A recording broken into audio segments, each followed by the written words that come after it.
Monsieur le représentant du cardinal, Mesdames, Messieurs les hauts magistrats, Mesdames, Messieurs, mes chers confrères, chers amis, au cours de la première conférence, nous avons eu une approche théologique et philosophique de l'étranger. Le père Jean-Philippe Fabre a rappelé que le thème de l'étranger traverse toute la Bible et que dans la loi, l'accueil de l'étranger fait partie intégrante de l'alliance biblique, citant le Deutéronome « Toi, tes fils, tes filles, l'étranger qui est dans tes portes ». Julia Kristeva, philosophe et psychanalyste, a évoqué combien l'humanisme en Europe s'est construit à partir d'une réflexion sur l'étrangeté. Vivre avec l'étranger et comme étranger suppose la connaissance de cet humanisme dans ses composantes juives, grecques et chrétiennes. Toujours selon Julia Kristeva, la prise en compte de l'étranger implique la reconnaissance de sa culture et sa spiritualité pour tisser des liens de vivre ensemble. L'étranger ne cherche pas seulement à s'intégrer chez nous, mais il est poussé par un besoin de se transcender, habité par un idéal de progrès. Ces premières réflexions nous permettent d'entrer dans la deuxième conférence débat qui porte le titre un peu provocateur « L'étranger dans tous ses états, la question de l'identité nationale et de l'immigration ».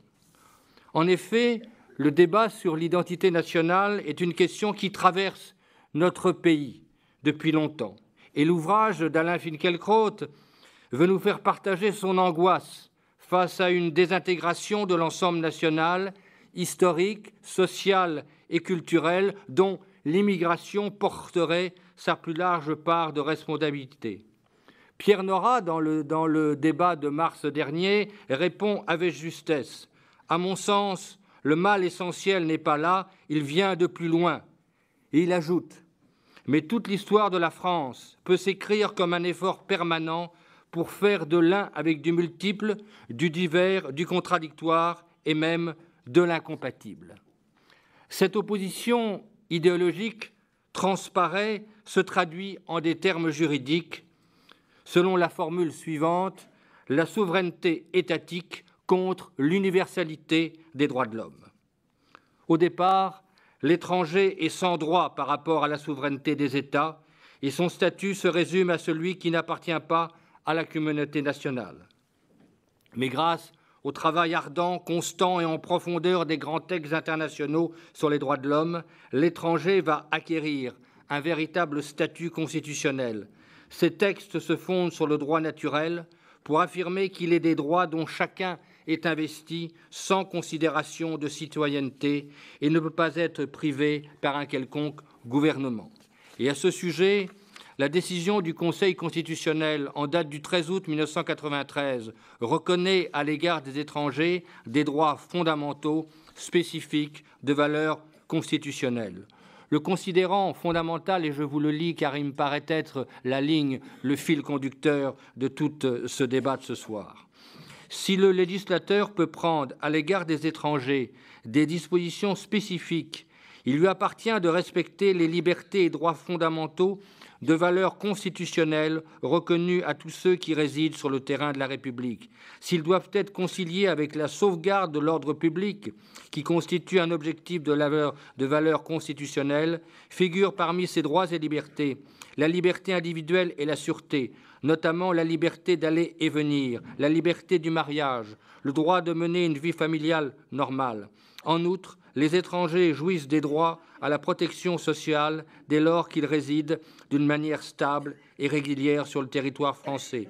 Ils doivent bénéficier aussi de l'exercice de recours assurant la garantie de ces droits et de ces libertés. Et parmi ces citations et ces droits, il en est qui posent et qui soulèvent un rapport délicat, une sorte de rapport dialectique entre l'État souverain et l'universalité des droits de l'homme. L'entrée et la résidence de l'étranger sur son territoire, car l'admission au séjour est une prérogative de la souveraineté des États. Le lien entre citoyenneté et nationalité, qui est inclus dans la notion même d'État-nation, qui aboutit à exclure l'étranger de la citoyenneté et notamment des droits politiques, le droit au respect de la vie familiale avec tout le débat sur le regroupement familial. Et parmi les textes fondateurs, la Convention européenne des droits de l'homme et le traité de l'Union ont créé un véritable statut de l'étranger. Et la Cour européenne, et Christophe Petitti nous le montrera, grâce à son pouvoir prétorien, a consacré les droits fondamentaux de l'étranger. Ce sont notamment les articles 3 et 8 de la Convention. Par ailleurs, l'étranger s'est élevé au niveau de l'Europe au terme du traité de l'Union européenne. L'étranger se redéfinit comme le tiers à l'Union. Quel est le statut de cet étranger? Notre regard nous portera aussi sur l'Angleterre, où le thème de l'étranger est un sujet de débat féroce actuellement, allant jusqu'au risque de rompre l'Union européenne. Mais toute cette vision juridique, tout ce caractère des lois ne doit pas faire oublier les drames humains que porte le statut de l'étranger, notamment dans les atteintes à la dignité humaine, lorsque l'étranger est bafoué, exclu dans sa liberté d'aller et venir. Pour évoquer ces sujets passionnants et difficiles, deux orateurs.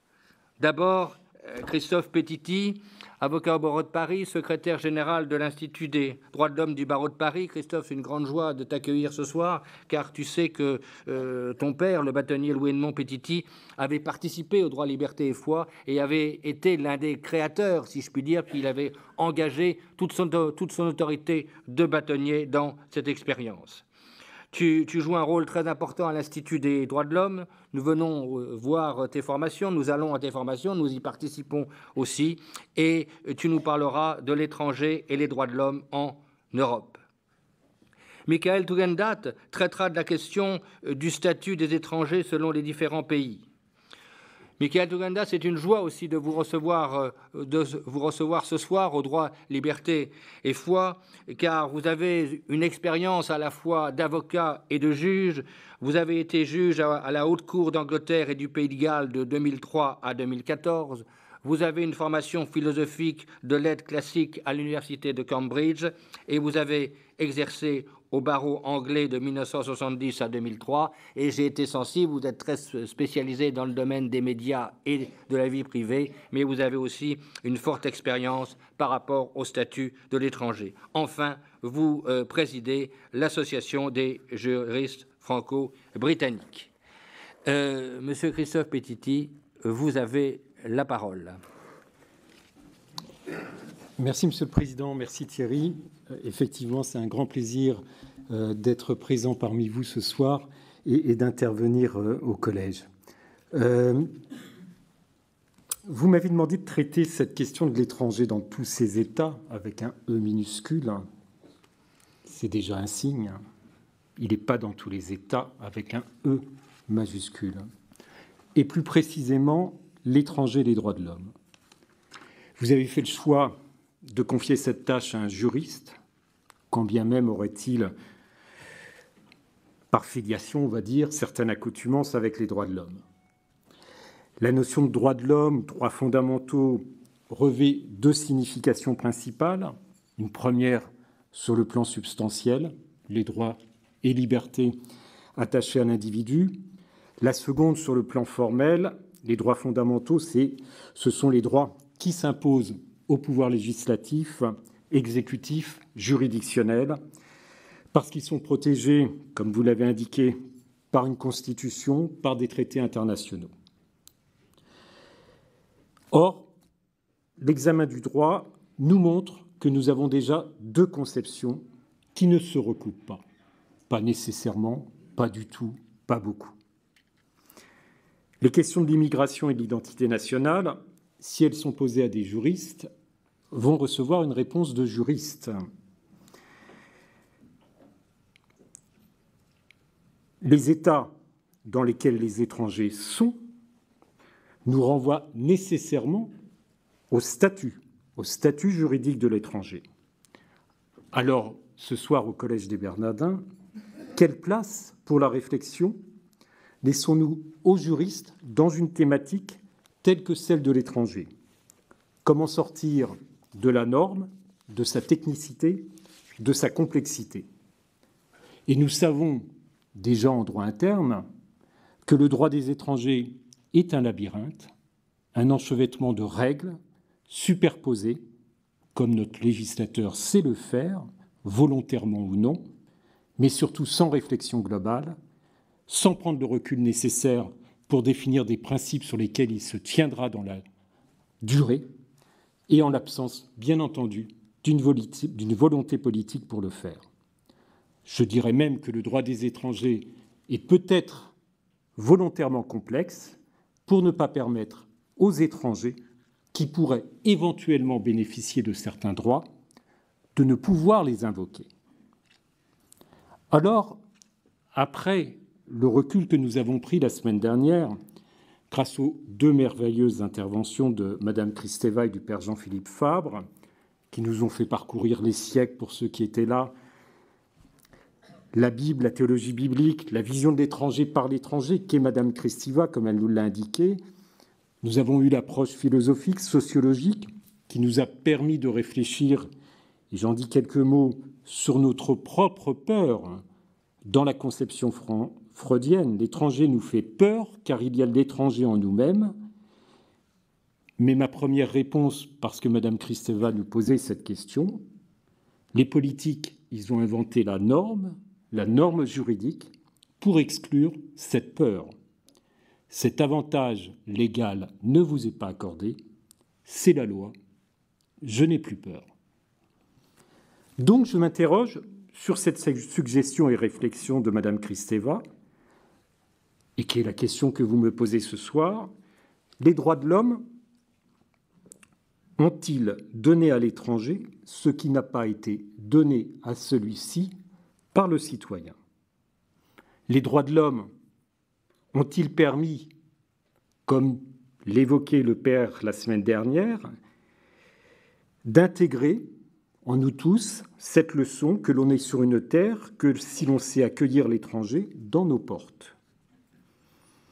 Le citoyen, par ses institutions parlementaires, donne parfois des droits à l'étranger, certains droits, ce qui démontre déjà que cet étranger n'a pas de droits chez nous, dans notre propre terre, mais on lui en accorde certains, car il n'est pas citoyen, vous l'avez relevé Thierry Massis, la loi lui déniant cette qualité.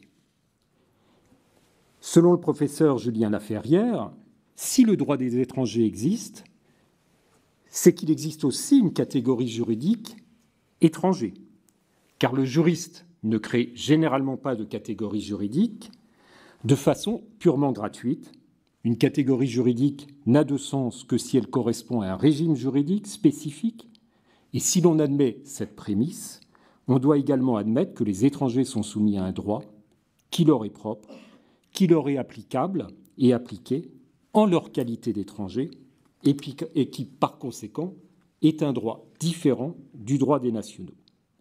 L'étranger est donc gouverné par le droit des étrangers. Nous, avocats, nous avons une spécialisation éventuellement. On peut être spécialisé en droit des étrangers. Alors, quitter le droit des étrangers, réglementation technique, pour aborder l'étranger par la porte des droits de l'homme, nous permettrait-il d'avoir une réflexion et d'apporter une réponse au-delà de la norme technique? Les droits de l'homme permettent-ils, c'était la question qui était posée, d'ouvrir nos portes? Point d'interrogation. Les droits de l'homme, ou peut-être plus précisément le droit international des droits de l'homme, distinction que nous avons faite tout à l'heure, droit subjectif, permet-il, comme nous l'a suggéré Madame Kristeva, de réduire l'écart entre le citoyen et l'étranger?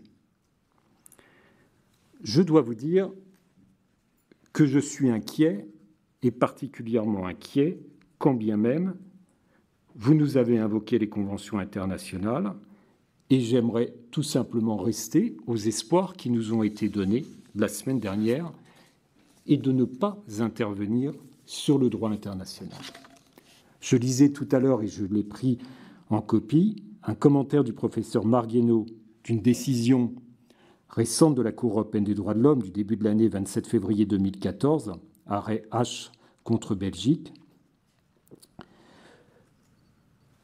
En l'occurrence, une citoyenne nigérienne est en Belgique, atteinte du sida, 3 enfants, procédure d'expulsion engagée. La Cour européenne est saisie après tous les recours nationaux et dans l'attente de son expulsion. Et la Cour a statué si cette expulsion serait contraire à l'article 8 de la Convention européenne des droits de l'homme, compte tenu du fait que manifestement, une fois de retour dans son pays, elle n'aura pas les soins, ses enfants seront privés de leur mère très rapidement. La conclusion de la Cour, non-violation de l'article 8, le professeur Marguenot nous dit « La Cour de Strasbourg est prête à perdre son âme pour aider les États à soutenir leur politique de maîtrise de l'immigration. » Triste constat pour démarrer une conférence sur les droits fondamentaux. Alors j'ai cherché ce soir, plutôt que de vous faire une mauvaise leçon de droit, technique, longue, fastidieuse, pour vous comme pour moi, à être guidé par ce qui nous a été dit la semaine dernière, mais évidemment je suis juriste, donc avec beaucoup d'humilité et de difficulté. Donc la leçon sera peut-être moins technique, peut-être aussi ennuyeuse, mais elle essaiera de se détacher du droit, bien qu'un juriste ne peut pas les oublier. Il faut se rappeler avant toute analyse, quand on parle de l'étranger, que le droit des étrangers, de par sa nature, comme tous les droits, mais surtout le droit des étrangers, est un droit éminemment politique. Les droits de l'homme pour le juriste passent par le droit des droits de l'homme et non pas par les droits de l'homme, au plan substantiel. Droit attaché à l'individu, les droits des grandes déclarations. La reconnaissance des droits est la condition initiale de leur efficacité et de leur opposabilité. Sans cette reconnaissance, les droits ne sont ni invocables, ni utilisables, et l'étranger non citoyen, non détenteur de droits, ne peut pas invoquer les droits présents dans les grandes déclarations. Ces droits de l'homme sont donc ceux qui vont résulter du droit international, qui aura conduit l'État à reconnaître dans son propre droit national des garanties ou qui verra appliquer les conventions internationales. Donc c'est le droit international des droits de l'homme qui est susceptible de faire l'objet d'une application par le juge et qui aura une application réelle dans la vie quotidienne qui vont pouvoir être invoquées. Parce que les grandes déclarations, quelles qu'elles soient, et quelle que soit bien entendu la générosité de leurs auteurs, si on revient historiquement, et si on prend la première, la Déclaration des droits de l'homme et du citoyen, 27 août 1789, la Déclaration des droits de l'homme et du citoyen. C'est très important. Les représentants du peuple français, constitués en Assemblée nationale, considérant que l'ignorance, l'oubli ou le mépris des droits de l'homme sont les seules causes du malheur public, etc., afin que cette déclaration leur rappelle sans cesse leurs droits et leurs devoirs, afin que les réclamations des citoyens, fondées désormais sur des principes simples et incontestables, tournent toujours au maintien de la Constitution et au bonheur de tous. L'étranger est ignoré. Allons pratiquement 2 siècles après, Déclaration universelle des droits de l'homme et du citoyen, 10 décembre 1948, considérant que la méconnaissance et le mépris des droits de l'homme ont conduit à des actes de barbarie, considérant qu'il est essentiel que les droits de l'homme soient protégés par un régime de droit, pour que l'homme ne soit pas contraint en suprême recours à la révolte contre la tyrannie, l'oppression. L'Assemblée générale proclame la présente déclaration universelle comme l'idéal commun à atteindre par tous les peuples, pour qu'ils s'efforcent par l'enseignement et l'éducation de développer le respect de ces droits et d'en assurer par des mesures progressives d'ordre national et international, la reconnaissance et l'application universelle et effective de ces droits. Nous passons donc en 1948 à la prise en considération du droit, et c'est par le droit que l'on va accorder des droits de l'homme et éventuellement aux étrangers. Donc ce sont les conventions internationales relatives aux droits de l'homme qui définissent les droits garantis, mais ils ne sont pas tous garantis. La Convention européenne des droits de l'homme ne garantit pas le droit à un bout de cette terre promise dont on nous a parlé la semaine dernière, ni le droit d'appartenir au groupe tel que Mme Christeval définissait. De même, elle ne garantit pas d'être riche ou de ne pas être pauvre. Elle ne garantit même pas de manger à sa faim. La Convention internationale, elle définit des droits, elle est encadrée dans ce que les États ont accepté de s'engager. Les droits doivent être connus, mais aussi, je l'ai dit tout à l'heure, bénéficier d'une justiciabilité. Et la justiciabilité des droits de l'homme, c'est par le juge, lorsque le juge considère, en France, en application de l'article 55 de la Constitution, il va éventuellement, ce qu'il fait aujourd'hui, bien entendu, depuis très longtemps de la part de la Cour de cassation ou du Conseil d'État pour un certain nombre de conventions, la Convention européenne des droits de l'homme, la Convention des Nations unies sur les droits des enfants, certaines conventions de l'Organisation internationale du travail et voire même la Charte sociale européenne du Conseil de l'Europe. Nous avons choisi un regard européen. Parce que vous l'avez bien compris, déjà par cette introduction un peu longue, on s'aperçoit que réfléchir à ces conventions internationales pour essayer de trouver ces droits de l'homme qui vont venir protéger l'étranger, c'est bien difficile. Donc, avec M. le juge Tugendhat, nous sommes sur le plan européen. Quel plan européen? Quelle Europe? Beau sujet également. L'Union, l'Europe de l'Union des 28 pays, 500 millions d'habitants. Deuxième Europe, l'Europe du Conseil de l'Europe, 47 pays, 820 millions d'habitants. De la Russie au nord, à l'Espagne au sud, de l'Islande à l'ouest, de la Turquie à l'est. Commençons par la plus proche, l'Union européenne. Évidemment, l'Union est confrontée, comme la France et comme tout pays qui constitue l'Union, à cette problématique de l'étranger. Et les 500 millions d'habitants que forme l'Europe ont probablement les mêmes peurs. Et il a fallu à nos parlementaires nationaux de faire comprendre à leurs citoyens nationaux, avant-hier, que les Polonais, y compris leurs plombiers, n'étaient plus un étranger. Hier, qu'un Roumain, y compris les Roms, ne sont plus des étrangers, mais des citoyens comme eux. On doit constater tous les jours, y compris dans cette Union européenne, que le regard que l'on porte sur l'étranger citoyen européen est un regard d'étranger. La peur est toujours présente.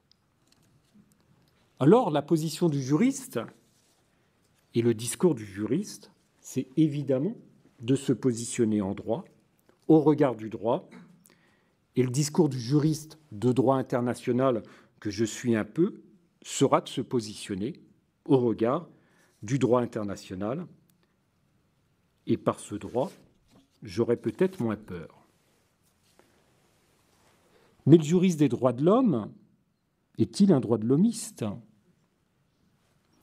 Hubert Védrine, alors qu'il était ministre des Affaires étrangères, déclarait « Les droits de l'homme est une posture de repli, c'est une politique de remplacement qui prend acte de notre incapacité à intervenir, y compris sur le plan militaire. » Un peu plus loin, « Nous faisons des discours pour pallier notre absence de pouvoir ou d'influence. » Le militant des droits de l'homme, ou simplement le militant du droit international des droits de l'homme, est peut-être un droit de l'hommiste. Il a nécessairement peur, comme peut-être une partie des 500 millions d'habitants de l'Union européenne, mais grâce au droit international et aux valeurs que porte le droit international, il va progressivement peut-être, et c'est l'apport du droit international, admettre l'étranger et le reconnaître. C'est peut-être une première réponse des droits de l'homme, du droit international des droits de l'homme. La seconde réponse, c'est bien entendu, dans le droit international, mais dans le droit de l'Union et dans le droit du Conseil de l'Europe, c'est les principes de non-discrimination fondés, cette fois-ci, sur la race, la couleur, la religion ou d'autres motifs. Et en matière de droits de l'homme, et quand on s'interroge sur l'étranger, celui qui n'est pas citoyen, il faut se rappeler toujours que, hélas, les violations des droits de l'homme, ça peut être très proche de nos frontières, ça peut être très proche de nos frontières et pas très éloigné d'aujourd'hui. La question de l'étranger, ça peut être aussi l'étranger dans son propre pays, quand bien même serait-il citoyen. Rappelons-nous, l'Afrique du Sud, il n'y a pas beaucoup d'années encore, et vous lirez, on peut relire les textes que je ne fais pas de Nelson Mandela, et on comprend ce qu'est l'étranger sur son propre pays, mais également, si on prend le texte de Martin Luther King, qui nous dit bien « Nous sommes étrangers dans notre propre pays », parlant de la population noire. Alors, ce droit international, c'est sa seconde réponse, par le biais des conventions internationales. Il va remédier au premier fait que, citoyen dans son propre pays, il ne sera plus étranger à l'égard de certains. Revenons à l'Union européenne. L'article 1er de la Convention d'application de l'accord de Schengen de 1985 définit l'étranger comme toute personne autre que les ressortissants des États membres des communautés européennes. Il en résulte qu'aucun ressortissant d'un État membre n'est considéré en droit communautaire comme un étranger, alors qu'en droit national, tout citoyen de l'Union européenne est considéré comme un étranger.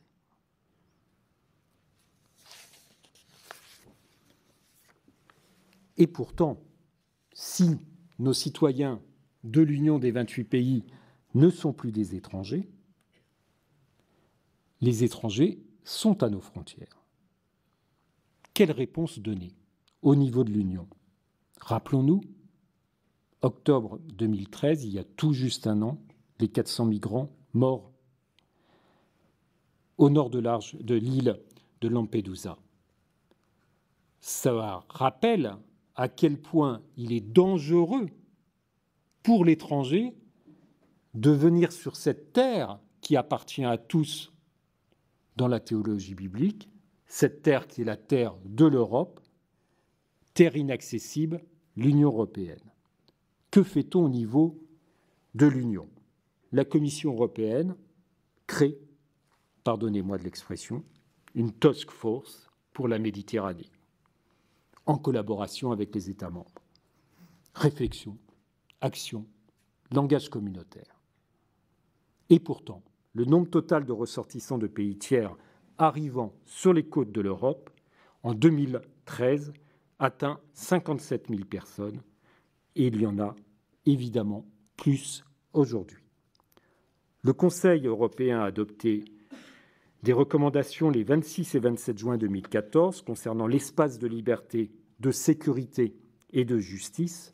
Quel nom effrayant pour définir nos politiques communautaires en cette matière, même pour un passionné de l'Europe. Permettez-moi de vous lire quelques extraits et de les commenter. L'instabilité qui règne dans de nombreuses parties du monde et les tendances démographiques qui se dessinent au niveau mondial et européen constituent des défis auxquels l'Union ne pourra faire face que si elle dispose d'une politique en matière de migration, d'asile et de frontières efficace et bien gérée, inspirée des principes de solidarité et de partage équitable de responsabilité. Très bien, ces principes de solidarité. Nous sommes en plein du droit international des droits de l'homme. Il est nécessaire de mettre en place une approche globale qui utilise au mieux les avantages de la migration légale et offre une protection à ceux qui en ont besoin, tout en luttant résolument contre la migration irrégulière, les étrangers. Si elle veut continuer à attirer les talents et les compétences, l'Europe doit adopter des stratégies visant à tirer le meilleur parti des possibilités qu'offre la migration légale, l'Europe des marchés. L'Union devrait aussi soutenir les efforts déployés par les États membres pour mener des politiques d'intégration active. Et là, enfin, nous sommes au cœur des réalités pour s'interroger sur cette question des étrangers, politique d'intégration active. C'est celle que l'on demande, que demandent nos juridictions pour admettre l'étranger sur nos terres. C'est l'appartenance donc au groupe qui fait l'identité, comme nous l'a dit Madame Kristeva, aussi bien sur un plan philosophique, sociologique que juridique. Mais il ne sera toujours pas citoyen, il fera partie d'un groupe. Et il ne bénéficiera pas de l'Union européenne, de l'espace Schengen, de la liberté de circuler et, bien entendu, de tout l'apport de l'Europe et de l'Union européenne en termes de liberté de circulation dans les pays, liberté économique, liberté d'établissement et tous les dispositifs sur la libre circulation des travailleurs.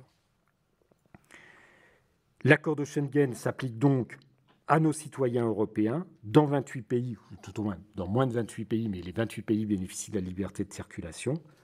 Et c'est effectivement déjà une première réalité de l'étranger et des droits de l'homme, puisque nous allons faire de 500 étrangers 500 citoyens dans 28 pays. Quels que soient les problèmes rencontrés par l'Europe, et le discours et le commentaire que je viens évidemment de faire, les droits de l'homme qui ont inspiré nos fondateurs de cette Europe, Robert Schuman, Jean Monnet, Konrad Adenauer, au lendemain de la Seconde Guerre mondiale, et puis après la chute du mur de Berlin, pour faire rejoindre des pays où les questions sociales et économiques étaient beaucoup plus importantes, cette Europe, cette volonté politique, c'est une volonté d'hommes qui ont cru aux valeurs des droits de l'homme et qui l'ont transformé sur le plan du droit. L'Union européenne, c'est la première réponse à la question de l'étranger et des droits de l'homme. Mais si vous n'êtes pas citoyen européen, vous redevenez étranger dans l'Union et l'Union a adopté des règles pour régir le droit des étrangers dans l'Union et les règles nationales ne sont que la transposition pour partie, bien entendu, des directives et des textes communautaires. L'insertion dans la société française en application de la directive du 25 novembre 2003 se mesure à la connaissance de la langue et des valeurs de la République. Il faut appartenir au groupe. Nous ne sommes pas citoyens, mais en s'adaptant, on va éventuellement appartenir à ce groupe de l'Union européenne. Je rappellerai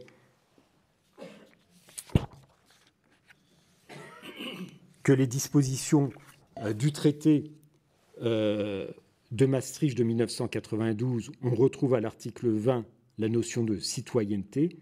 Il est institué une citoyenneté de l'Union et citoyen de l'Union, toute personne ayant la nationalité d'un État membre. La citoyenneté de l'Union s'ajoute à la citoyenneté nationale et ne la remplacera pas. Tous les citoyens de l'Union ont le droit de circuler, de séjourner librement, article 21 du traité.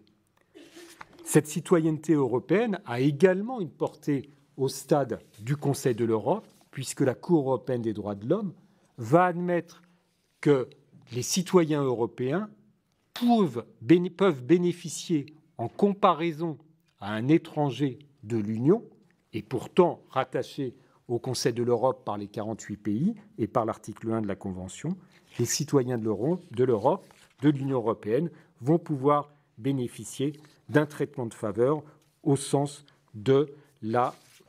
pour la Cour européenne des droits de l'homme au regard des dispositions de l'article 8 ou de l'article 14 de la Convention. Premier panorama sur l'Union européenne.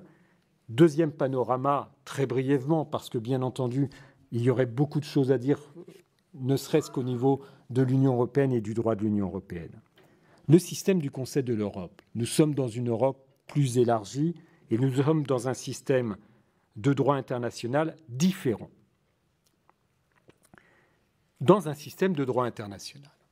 En droit international classique, la condition des étrangers est perçue historiquement selon la perspective de relations interétatiques, le principe de la souveraineté de l'État territorial s'opposant à ce que l'État dont l'étranger a la nationalité prétend exercer son droit de protection diplomatique, la protection internationale des droits fondamentaux s'est substituée au vieux droit de la protection diplomatique en droit international. Comme l'indique le professeur Rigaud, les dispositions novatrices de la Convention européenne des droits de l'homme de 1950 frappent d'archaïsme les principes de droit international. La protection est affranchie de la version traditionnelle de l'idée de réciprocité. Nous ne sommes plus tenus par des conventions bilatérales pour que les États reconnaissent mutuellement à leurs citoyens éventuellement une liberté, un droit de séjour, un droit d'immigration réciproque. En vertu de l'article 1 de la Convention européenne des droits de l'homme, les hautes parties contractantes, les États, reconnaissent à toute personne relevant de leur juridiction les droits et libertés définis au titre 1 de la présente Convention.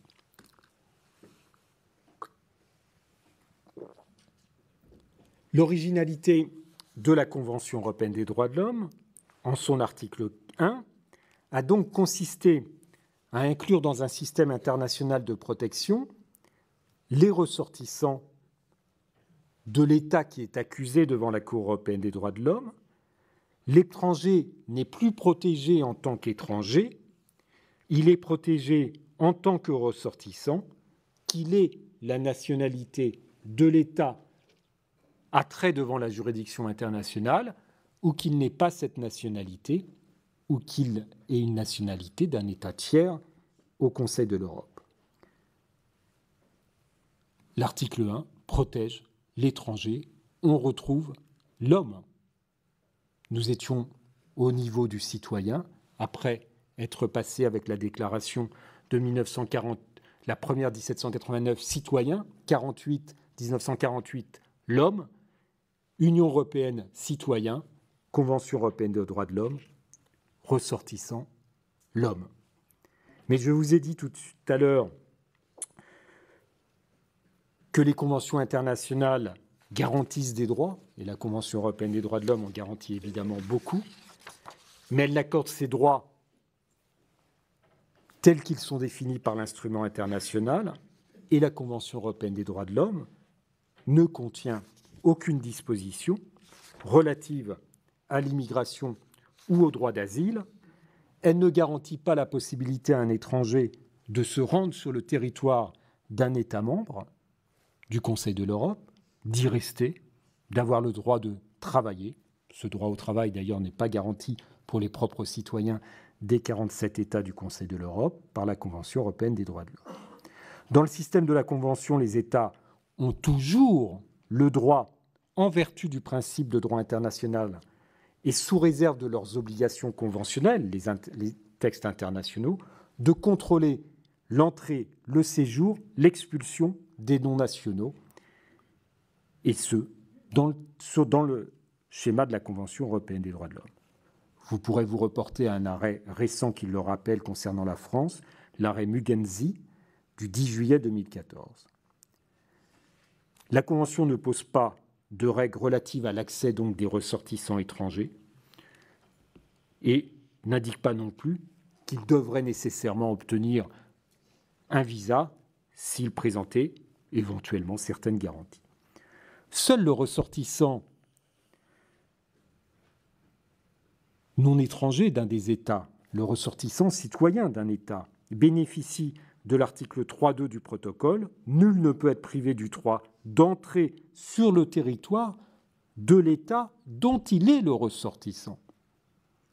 Selon l'expression du professeur Joël Adriansou Bazanovina, il a un nom impossible ce cher Joël, mais j'y arrive progressivement, le droit des étrangers, sa plus grande particularité est d'être le terrain privilégié du choc entre justice supranationale et souveraineté des hautes parties, vous l'avez dit Thierry tout à l'heure. Le système de protection instauré par la Cour européenne présente la particularité de mettre face l'individu à l'État adhérent. Cette spécificité éclate au grand jour et atteint son paroxysme dans le contentieux des étrangers. Car là, plus qu'ailleurs, dans ce contentieux, la souveraineté de l'État s'y exprime et s'y manifeste. Le contentieux des étrangers, c'est donc, dans le système de la Convention européenne des droits de l'homme, le contentieux des extrêmes. C'est la lutte de l'étranger en totale infériorité juridique face à l'État adhérent en totale supériorité juridique du fait du texte de la Convention européenne des droits de l'homme. Joëlla Mitrane-Steinovanova nous dit « c'est le combat du pot de terre contre le pot de fer ». Il y a quand même quelques garanties dans le système de la Convention européenne, comme dans le système de l'Union européenne. Les deux systèmes interdisent les expulsions collectives. L'article 1 du protocole numéro 7 à la Convention européenne offre des garanties procédurales en cas d'expulsion d'un étranger, ce qui démontre bien que les États gardent leur liberté à cet égard.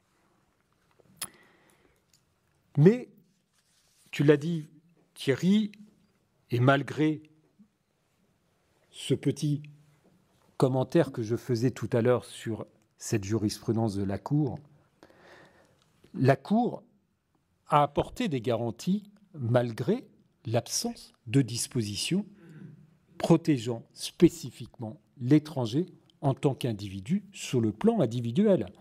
Et ça, c'est grâce au dynamisme de la jurisprudence de la Cour européenne et peut-être au dynamisme de la jurisprudence de la Cour européenne qui a peut-être été freiné ces dernières années si l'on fait un examen de la jurisprudence.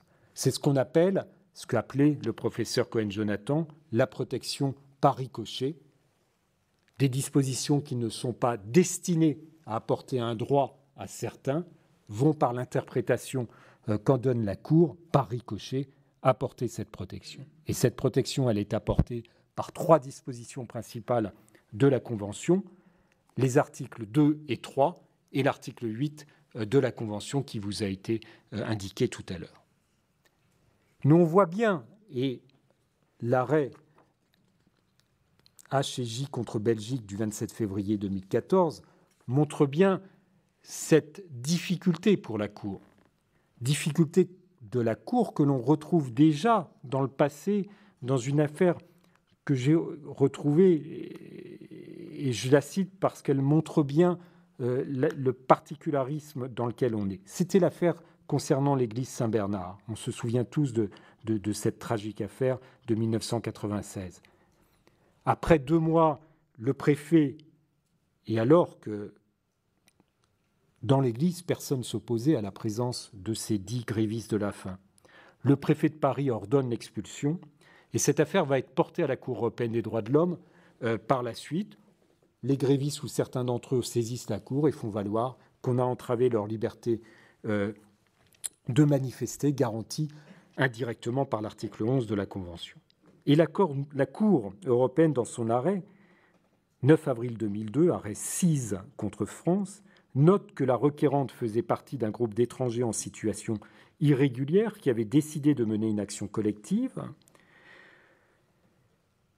Dans ces conditions, la Cour considère que l'évacuation de l'Église, alors que le prêtre ne s'y était pas opposé à cette occupation, constitue une ingérence de l'État. Par contre, la Cour, nous dit-elle, est sensible aux conditions sanitaires et à l'état de santé des grévistes de la faim, qui a été invoqué par le gouvernement français et qui a servi au préfet à rendre cet arrêté pour expulser. Et la Cour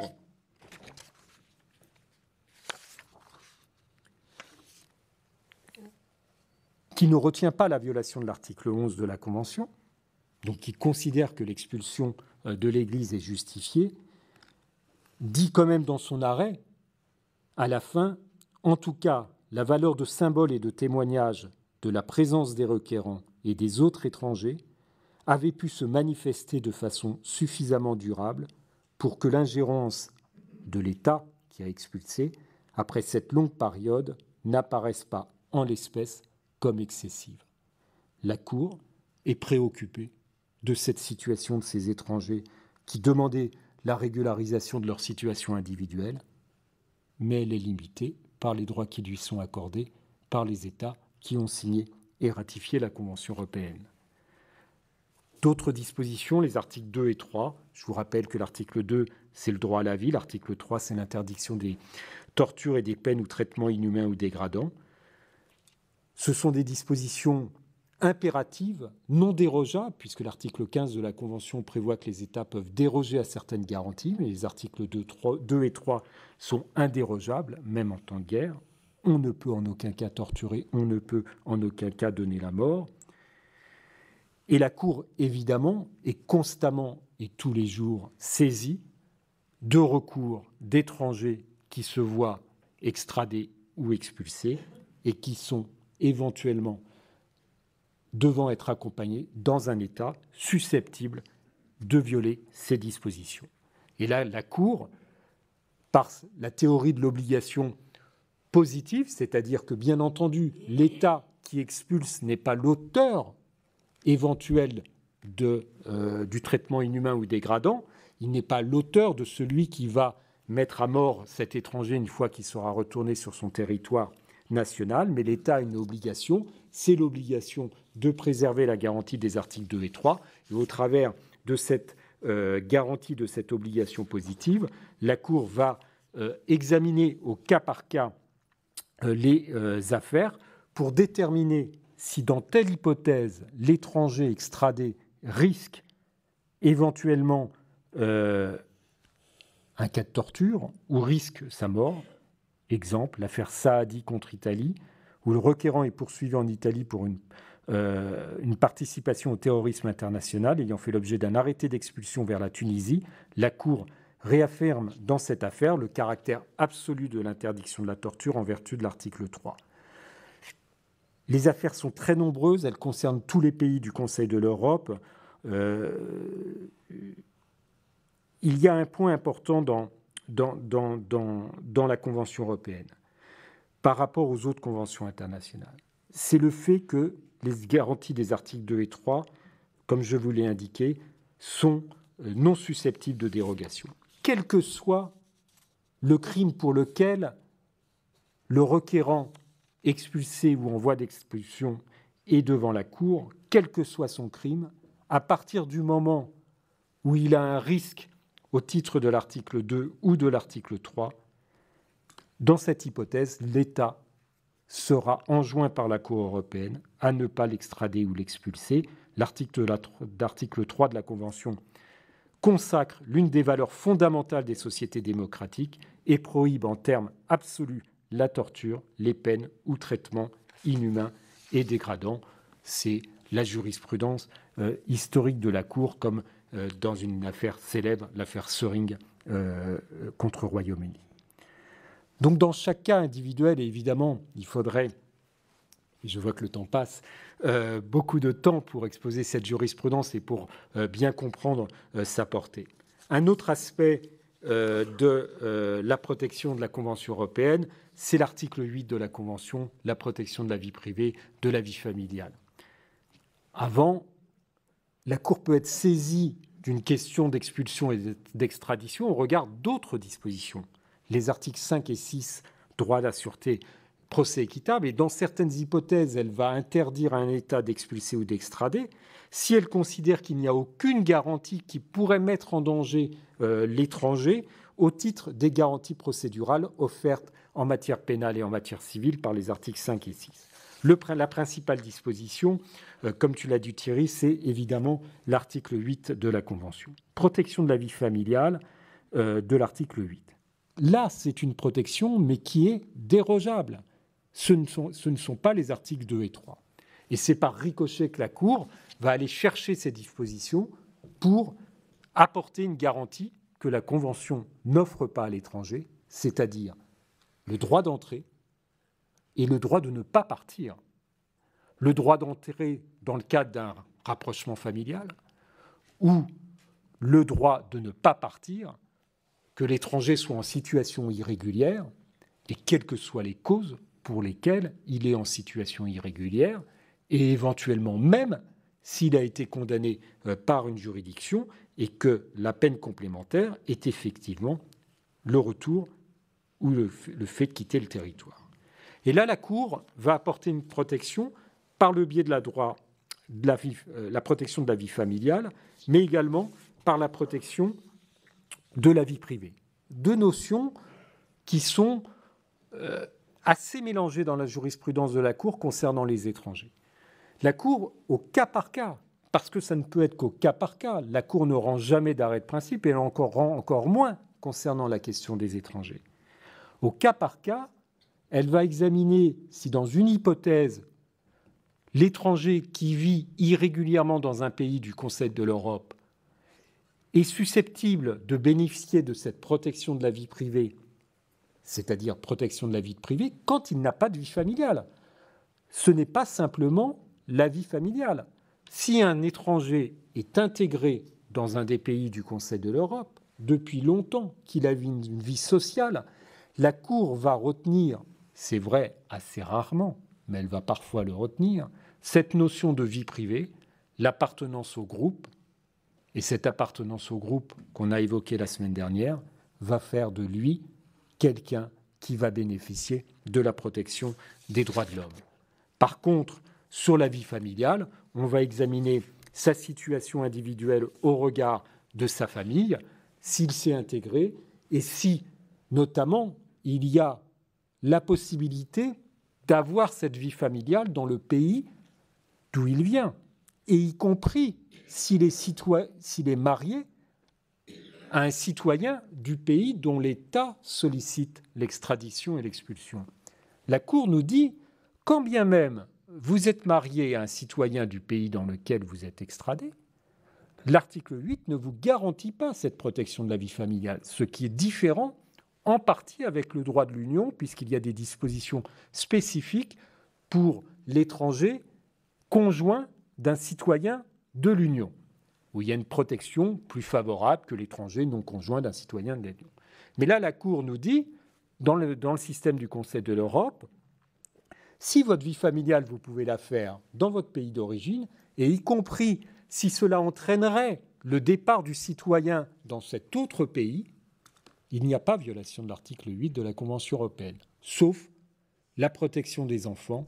Si l'étranger a une vie familiale avec des enfants nés dans ce pays, scolarisés depuis de nombreuses années, là, la Cour va retenir cette garantie particulière, et on voit là toute la portée qu'ont les conventions internationales, notamment la Convention des Nations Unies sur le droit des enfants, dans la jurisprudence de la Cour européenne. Je me permettrai simplement de vous renvoyer un arrêt d'avant-hier ou de lundi ou de mardi de la Cour européenne des droits de l'homme en grande chambre, l'arrêt Jeunesse contre Pays-Bas, qui vous dit tout de la jurisprudence de la Cour sur l'article 8 de la Convention. C'est un arrêt de principe de la grande chambre qui a voulu un peu synthétiser cette jurisprudence qui allait dans tous les sens, mais le constat que l'on doit faire, parce que moi je dois conclure, c'est un constat que les cas sont exceptionnels, parce qu'évidemment, la Cour, elle est dans une logique du juste équilibre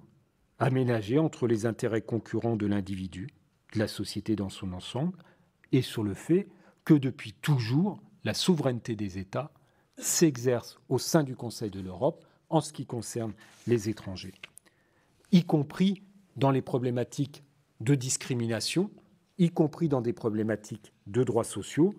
On a évoqué cette affaire très particulière de cette femme atteints du virus du sida. Je n'évoquerai pas la question de la discrimination pour terminer. Je pense que c'est... Comment conclure cette confrontation des droits de l'homme et de l'étranger? C'est certain qu'aujourd'hui, le droit international des droits de l'homme, c'est la source d'une protection, comme le droit européen est une source de protection de l'étranger, qui n'est plus étranger. Mais le droit, c'est le droit, et il est arrêté au droit. Et je citerai le commissaire aux droits de l'homme du Conseil de l'Europe, qui a récemment fait une visite en France, Nils Muižnieks, et qui était interrogé dans un journal du soir récemment. En France, nous dit-il, vous avez un cadre juridique développé, des infrastructures solides, un défenseur des droits, une commission nationale des droits de l'homme, Thierry, un contrôleur général des lieux de privation et de liberté, etc. J'ai visité beaucoup de pays où il y a bien plus de problèmes. Ce qui manque en France, c'est un discours fort des politiques contre le racisme et l'antisémitisme. On retrouve dans la jurisprudence de la Cour cela. En conclusion de la conclusion, permettez-moi de citer, en hommage à lui, un récent article que j'ai fait avec mon ami Jérôme Benzimra, en hommage au professeur Gérard Cohen-Jonathan, qui est notre professeur à tous du droit international des droits de l'homme. Et on citait une citation qu'il faisait souvent au quotidien. Il aimait citer le philosophe Jankélévitch avec cette formule de l'imprescriptible qui sied tant aux droits de l'homme en général. On est tous responsables de tous à l'égard de tous. Merci à vous.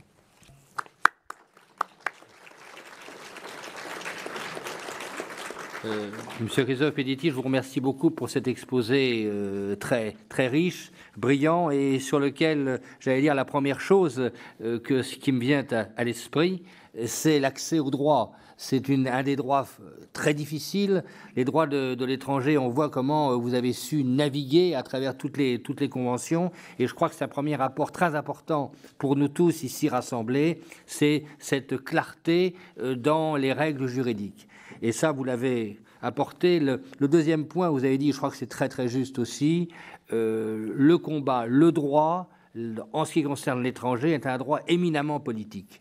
Et c'est un droit éminemment politique, et quand on voit la force de la jurisprudence de la Cour européenne, on se rend bien compte que les prises de position sont des prises de position au sens très noble du terme, des positions politiques par rapport à l'oppression, par rapport à la dignité humaine.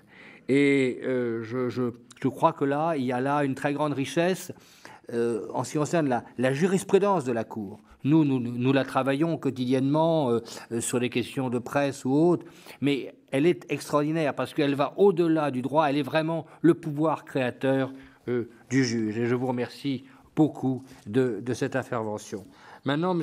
Michael Tugandat, vous allez nous parler du statut des étrangers dans un certain nombre d'États, et notamment l'Angleterre, et j'ai une grande joie à vous donner la parole. Merci, Monsieur le Président. Messieurs les représentants du cardinal, Mesdames, Messieurs les hauts magistrats, Mesdames, Messieurs et chers amis. Et je veux dire chers amis parce que je vois qu'il y en a beaucoup dans la salle. Je me suis demandé, est-ce que je devais m'introduire comme un étranger? Après ce discours, j'ose pas donner la réponse. Mais en tant que Britannique, ça je le suis, je suis très honoré d'accepter l'invitation de vous parler ce soir. Les questions que je vais aborder sont principalement les questions juridiques qui se présentent devant les tribunaux. Quelle est la conséquence juridique pour une personne d'être un étranger? La conséquence la plus importante, bien sûr, en tant qu'étranger, est que les autorités peuvent vous refuser l'entrée à un pays qui n'est pas le vôtre. Si l'entrée n'est pas refusée aux étrangers, ils peuvent être admis uniquement sous certaines conditions, telle la condition de ne pas prendre d'emploi rémunéré. Dans le pire des cas, ils peuvent être expulsés, que ce soit pour violation d'une condition d'entrée ou parce qu'ils sont considérés comme une menace au public. Une autre conséquence juridique est que les étrangers n'ont normalement pas le droit, ou seulement un droit limité, de participer à la vie publique en votant ou en occupant certaines fonctions publiques.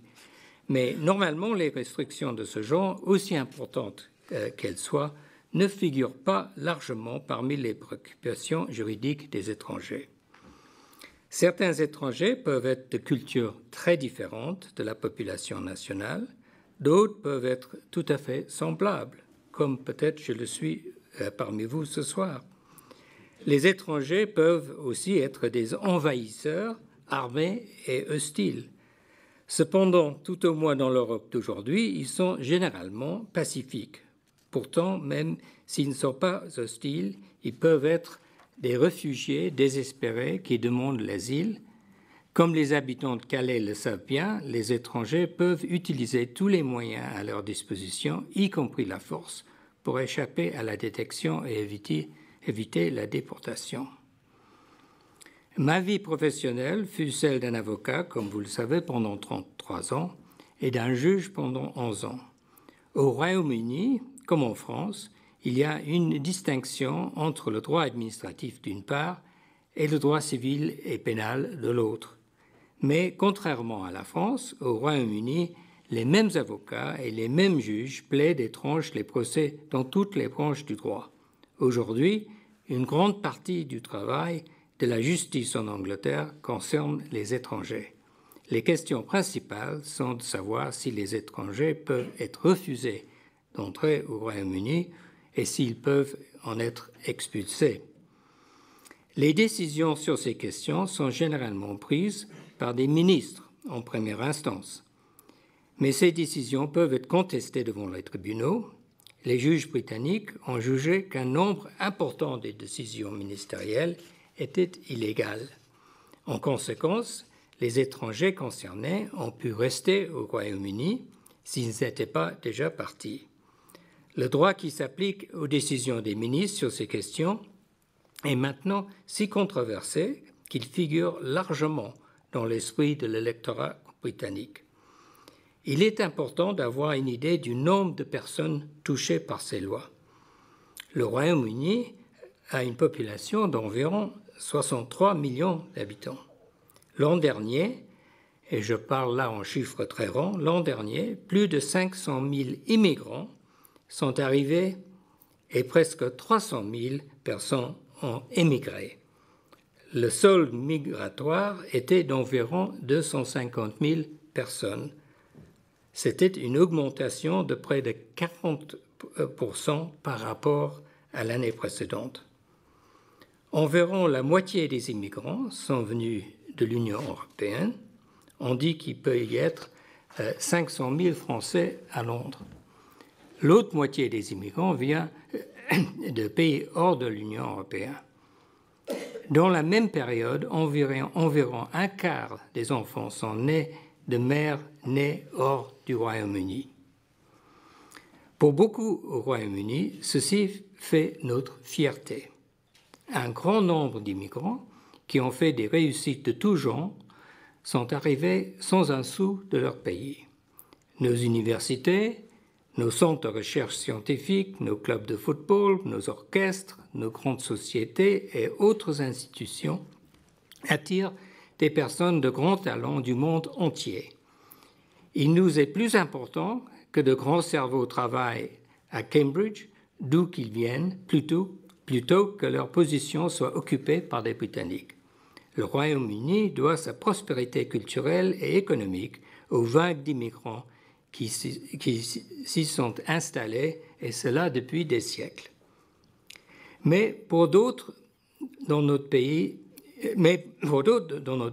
se sont menacés par ceci. La préoccupation de l'électorat se manifeste dans l'émergence d'un nouveau parti politique au nom peut-être ironique de United Kingdom Independence Party. Indépendant de qui, on se demande. Selon sa constitution, ce parti croit, et je cite, que les seules lois qui devraient s'appliquer dans la juridiction du Royaume-Uni seraient celles entièrement faites par le Parlement du Royaume-Uni. À cette fin, la politique du parti sera que le Royaume-Uni cessera d'être un membre de l'Union européenne et ne pourra ensuite faire aucun traité ou adhérer à aucune organisation internationale qui implique en aucune façon l'abandon d'une partie de la souveraineté du Royaume-Uni. Et ça continue, mais ça c'est la fin de la citation. Et ça c'est le seul but du parti. Le parti appelle également à une réduction de l'immigration dans une mesure plus ou moins grande. De nombreuses personnes, non seulement au Royaume-Uni, mais aussi ailleurs en Europe, ont des opinions semblables. Le nombre de personnes au Royaume-Uni qui détiennent ces points de vue est en augmentation. La constitution de cette partie prévoit également, et je cite, « Dans la poursuite de ces objectifs, le parti fera en tout temps respecter le principe de pleine égalité devant la loi. Le parti se comportera et conduira ses affaires de telle manière qu'il ne discriminera pas contre ou en faveur de qui que ce soit pour raison de race, religion, origine ethnique, éducation, croyance, orientation sexuelle, classe, statut social, sectarisme ou toute autre condition prévue par la loi. » Fin de citation. Ces deux dispositions de la Constitution de ce parti illustrent la difficulté critique où se trouvent les ministres et les juges. La question difficile est de savoir comment concilier le principe d'égalité avec les principes de nationalité et de souveraineté nationale. Déjà en 1789, la tension entre ces principes était inhérente même au titre de la Déclaration des droits de l'homme et du citoyen. Les droits énoncés dans la Déclaration étaient-ils les droits de l'homme ou les droits des citoyens français? Article 1er, comme vous savez tous mieux que moi, les hommes naissent et demeurent libres et égaux en droit. Article 2, le but de toute association politique est la conservation des droits naturels et imprescriptibles de l'homme. Article 3, le principe de toute souveraineté réside essentiellement dans la nation. L'idée que tous les êtres humains sont égaux est très ancienne. Elle est illustrée par le récit biblique de la création tel qu'il a été interprété à l'époque du Christ. Tous les êtres humains ont les mêmes ancêtres communs en Adam et Ève. L'idée d'une nation à laquelle la souveraineté appartient et qui contrôle l'immigration est beaucoup plus récente. Si tous les hommes sont vraiment libres et égaux, quelle est la nation? Et comment la souveraineté peut-elle résider dans les nations et non pas dans toute la race humaine? Le concept même d'une nation souveraine implique que les citoyens d'une nation souveraine ne sont pas égaux aux citoyens d'une autre nation souveraine. Et tous les peuples du monde ne vivent pas dans un territoire ou dans une communauté qui peut raisonnablement être appelée une nation souveraine, et certainement pas une nation qui respecte le principe d'égalité, considérant par exemple les personnes d'une grande partie du Moyen-Orient aujourd'hui.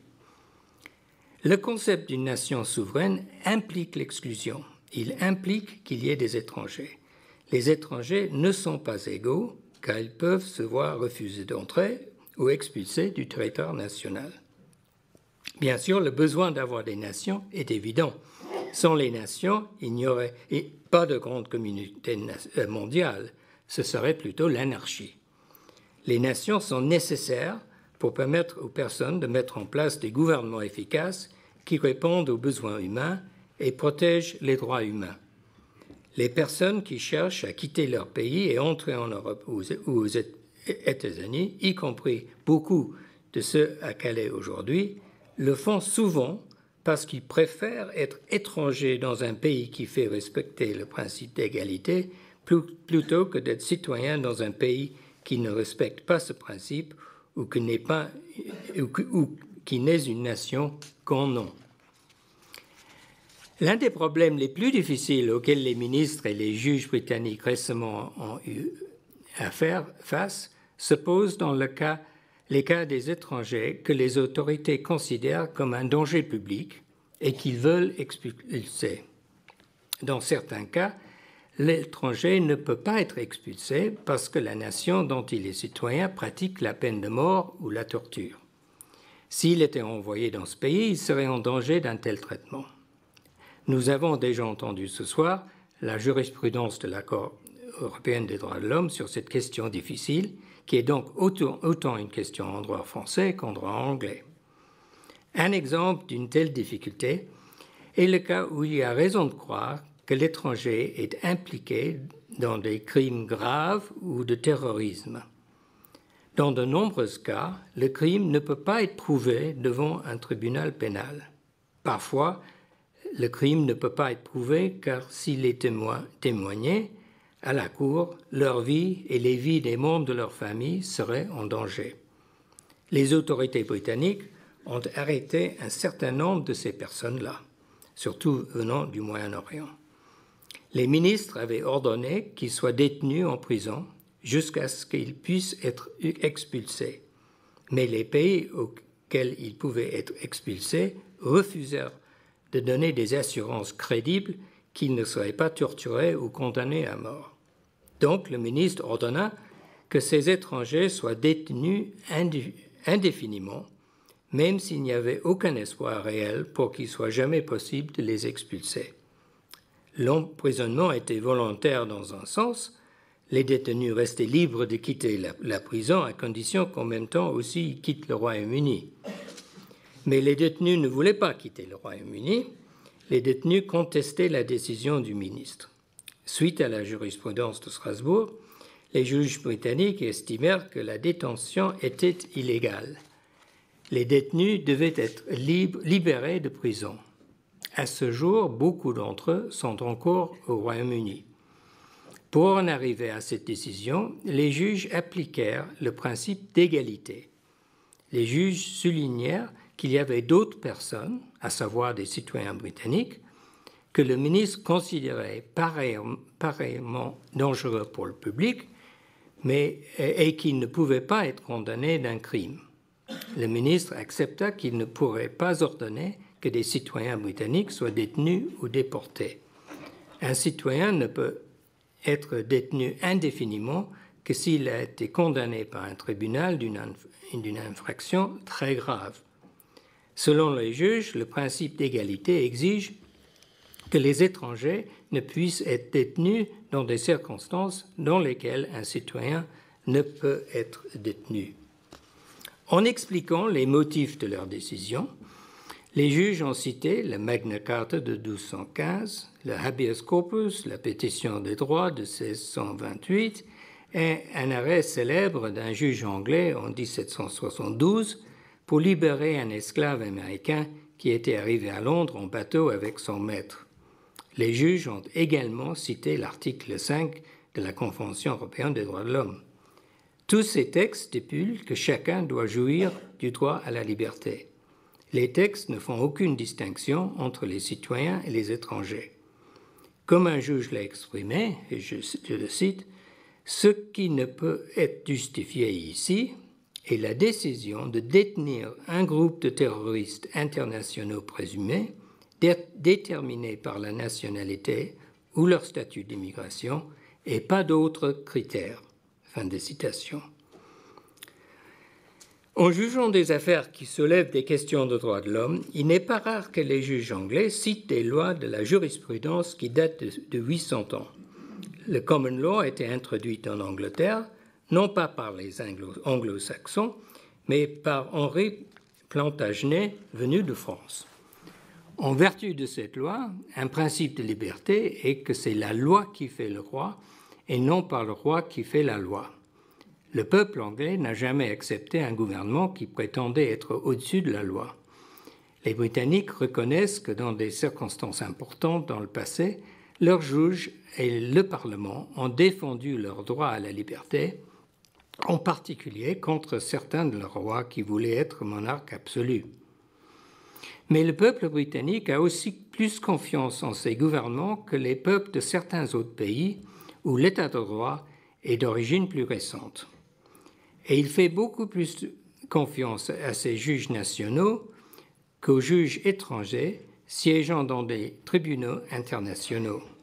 Sur la question de savoir si les étrangers dangereux peuvent être emprisonnés, même s'ils n'ont pas été condamnés d'un crime grave, de nombreux Britanniques estiment que les juges ont mis l'égalité trop en valeur et n'ont pas correctement reconnu le principe de nationalité. Ils affirment que les ministres d'un gouvernement démocratiquement élu trouvent mieux l'équilibre entre ces principes que les juges. Beaucoup de Britanniques sont particulièrement convaincus à ce sujet dans le cas où la décision est prise par un tribunal international et par des juges venus de pays où les peuples ont eu l'expérience récente de gouvernements et de juges moins bienveillants qu'au Royaume-Uni.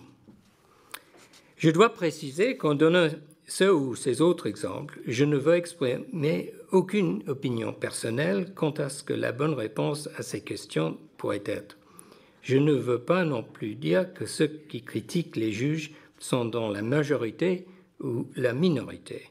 Je veux simplement illustrer les questions difficiles qui se posent au sujet des étrangers. Et les gens raisonnables peuvent choisir des réponses différentes aux questions difficiles.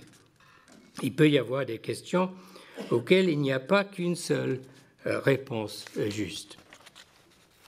Ce n'est pas seulement dans les affaires de terrorisme que beaucoup de Britanniques se plaignent des décisions des juges relatives aux étrangers. Prenons l'exemple suivant.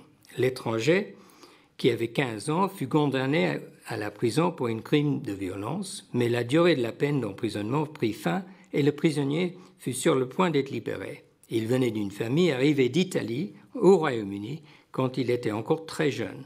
10 ans plus tard, ce garçon tua un homme. Il fut libéré à l'âge de 26 ans. Il avait passé toute sa vie au Royaume-Uni. Sa langue, sa culture étaient en grande partie anglaises, mais il n'était jamais devenu citoyen du Royaume-Uni. Le ministre estima qu'il restait un danger public et ordonna son expulsion. L'étranger contesta la décision, plaidant que toute sa famille était en Angleterre, qu'il n'avait pas de famille ou d'autres liens en Italie. Il affirma que l'ordre à la déportation était un acte illégal du ministre qui contrevenait d'abord au principe d'égalité et aux droits de l'Union européenne. Ensuite, c'était une atteinte à son droit à sa vie privée et familiale garantie par l'article 8 de la Convention européenne des droits de l'homme. Le tribunal lui donna raison. Dans de nombreux cas de ce genre, les juges ont décidé que l'étranger ne pouvait être expulsé. Et dans beaucoup de ces cas, des membres du public ont pensé que le ministre avait raison et que le juge avait tort. Ils pensent que sans doute que les juges, à la fois en Angleterre ou à Strasbourg, ont donné jusqu'à maintenant une interprétation trop généreuse au droit à la vie de famille. Ou bien pensent-ils peut-être que ces questions ne devraient pas du tout être décidées par des juges, mais que les gouvernements démocratiquement élus devraient avoir une marge d'appréciation beaucoup plus large.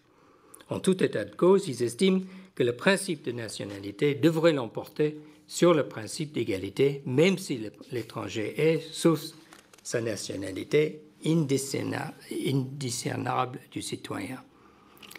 Je peux dire que les requêtes présentées par les étrangers demandant aux juges de retarder ou d'annuler une ordonnance d'expulsion sont très fréquentes en Angleterre. Il y a toujours un haut magistrat de garde, jour et nuit, tous les jours de l'année. Quand il m'arrivait d'être de garde, je recevais certains soirs 5 ou 6 de ces requêtes entre 18h et minuit. Bien que dans les temps bibliques, les frontières n'étaient pas fermées, comme elles le sont maintenant, les étrangers figurent considérablement dans la Bible.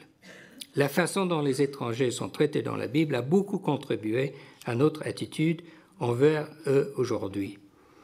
La plus célèbre parabole du Nouveau Testament est celle du bon Samaritain. Cette parabole fixe une norme à notre devoir de respecter le principe d'égalité. L'influence de cette parabole sur le droit européen moderne de l'égalité est explicite dans un arrêt anglais de 1932. L'affaire concernait la responsabilité d'un fabricant envers un consommateur lésé par le produit alors que celui-ci n'avait pas acheté leur produit directement. Le juge dit dans l'un des passages les plus célèbres de la jurisprudence du Royaume-Uni, et je cite, « La règle que vous devez aimer votre prochain devient en droit que vous ne devez pas léser votre prochain. » Et la question de l'avocat « Qui est mon prochain ?» reçoit une réponse limitée.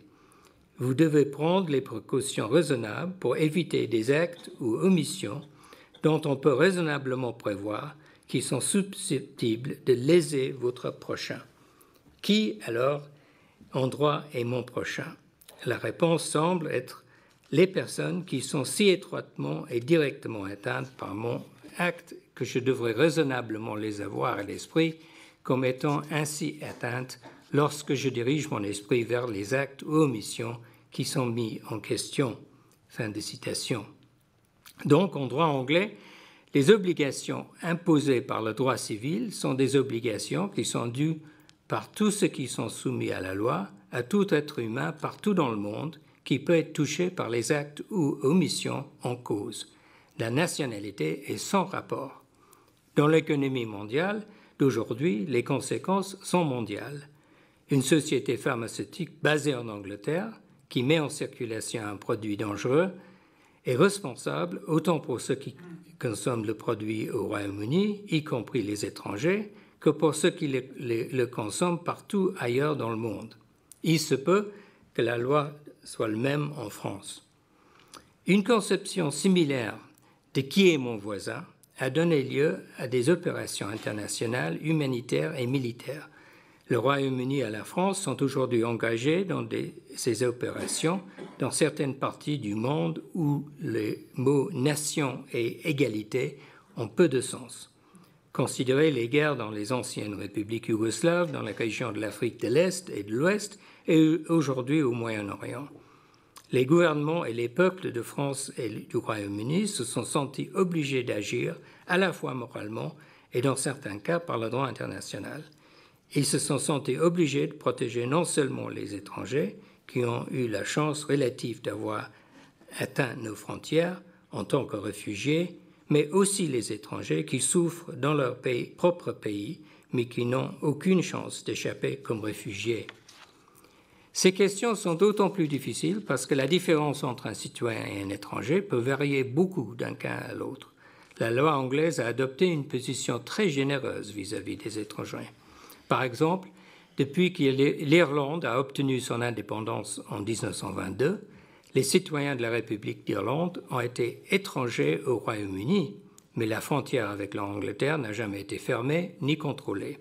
Il y a une totale liberté de mouvement. Et les citoyens de la République d'Irlande, aujourd'hui encore, ont le droit de voter dans toutes les élections au Royaume-Uni s'ils y résident, ce qui est le cas pour beaucoup d'entre eux. En fait, ce ne fut qu'en 1981 que le statut de citoyen du Royaume-Uni fut créé comme un statut de droit. C'est à ce moment-là que la nationalité britannique cessait d'être acquise par la naissance. Avant cela, tous ceux nés dans l'Empire britannique étaient considérés comme sujets et non citoyens. Ça veut dire à peu près un quart de la population du monde. Et jusqu'en 1962, ils avaient tous le droit de se déplacer librement vers le Royaume-Uni. Cela comprenait toute personne née avant l'indépendance de son pays dans une colonie africaine, au Canada, en Inde ou ailleurs. Ce n'était pas théorique. En 1967, certaines anciennes colonies africaines adoptèrent une politique de l'africanisation, donc discriminatoire à l'égard des personnes d'origine asiatique. Des milliers de ces Asiatiques exercèrent leur droit de venir au Royaume-Uni. En 1968, considérant qu'il y avait une urgence, le Parlement britannique adopta une loi pour arrêter ceci. La loi exigea qu'un immigrant devait avoir une mère ou un père ou des grands-parents britanniques. En pratique, la loi privilégia les Australiens et les Canadiens par rapport aux Asiatiques et aux Africains. La Commission européenne des droits de l'homme estima que cette discrimination était un traitement dégradant en violation de l'article 3. Par contre, le Royaume-Uni a plus d'une fois modifié la loi pour garantir que le roi soit un étranger, afin qu'il soit aussi protestant, et a barré un héritier présomptif qui était national britannique parce qu'il était catholique. Jacques II était catholique. En 1688, le Parlement se rebella et appela le néerlandais Guillaume d'Orange sur le trône. Jacques s'enfuit en France. Sa fille, la princesse Anne, qui était protestante, succéda à son oncle Guillaume, mais elle ne produisait aucun héritier. Le prochain en ligne pour hériter était un catholique écossais. Du coup, le Parlement adoptait une loi en 1701 qui fit de son lointain cousin allemand l'héritier de la reine parce qu'il était protestant. Georges Ier pouvait à peine parler l'anglais. Il parlait français avec ses ministres. Cette loi discriminatoire contribua aux 2 dernières guerres entre l'Angleterre et l'Écosse, l'une en 1715, l'autre en 1745. La victoire anglaise à Culloden en 1746 fut particulièrement sanglante. Ces événements font partie de l'arrière-plan au désir d'indépendance de beaucoup d'Écossais exprimé lors du récent référendum. Ils se sentent étrangers au Royaume-Uni, bien qu'ils ne le soient pas légalement. Le discours public peut être rédigé en termes universels, comme est le titre de la réunion de ce soir. Mais pour les juges, il n'y a pas d'universel. Il y a l'effet individuel des cas particuliers. Dans le débat politique, ceci n'est pas possible. Il est nécessaire de parler en termes universels. Mais quand nous parlons en termes universels, nous ne devons pas oublier que ce qui est en jeu, c'est toujours la vie d'un individu. Nous ne pouvons pas toujours traiter les individus de façon égale. Le principe de nationalité nous oblige parfois à traiter les individus comme des étrangers. En revanche, l'étranger universel n'existe pas. Il n'y a que des hommes, des femmes et des enfants individuellement étrangers, des plus vulnérables aux plus violents, aux plus talentueux et entreprenants. Je vous remercie.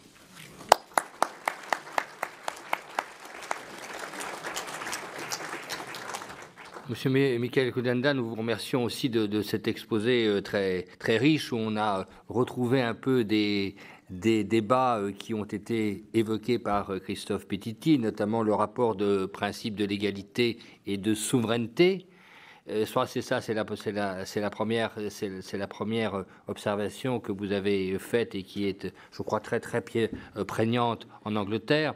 La seconde, c'est ce que j'ai ressenti aussi, c'est une sorte de dissociation entre les juges, entre le pouvoir judiciaire, j'allais dire, et le monde politique et aussi la population en tant que telle, qui serait plus, j'allais dire, plus étroite, plus fermée à l'égard de l'étranger que le juge.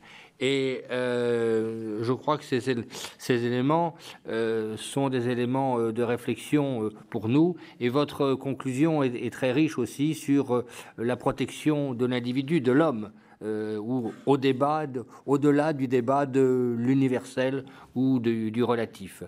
Enfin, vous avez introduit la notion qui, bien évidemment, aujourd'hui traverse notre pays d'une manière grave, c'est la question du terrorisme, et sur lequel nous n'avons pas abordé en tant que tel, mais sûr que le rôle de l'étranger, l'évaluation de l'étranger par rapport à ce phénomène est aussi quelque chose de très important.